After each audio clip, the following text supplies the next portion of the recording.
Speaking of solo, alam nyo bang wala na sa 3GS tong si Taba? Wala nang nakakabigla. Paano pabaya? Pag sinilip nyo yung sitwasyon ng grupo, sobrang grabe na't malala. Huwag mong ikakaila. Si Jonas mismo nakakita yung problema, kabi-kabila. Kaya si Poison nagmalanihin dya. Gustong itumba yung master nila. Talagang madadama yung pain na dinadala, makikita sa mata. Ingat ka, Nagato versus Jiraya. Kasi yung papatay sa'yo, yung minsan mong naging pamilya. Pero teka, ikaw ba si Shernan Gaite? Gaite? Gainate pa?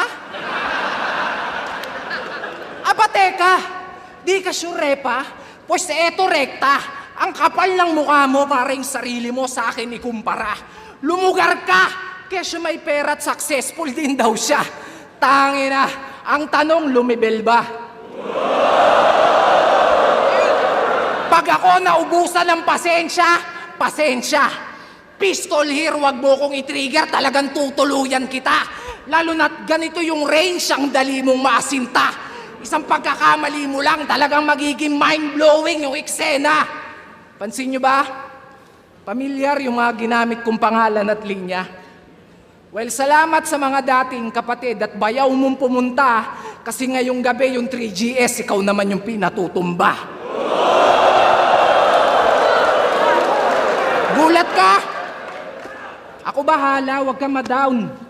Yung mastermind malalaman natin bago matapos itong round.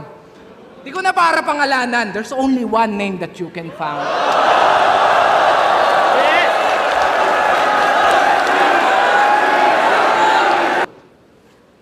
Pinapatumba ako ng 3GS.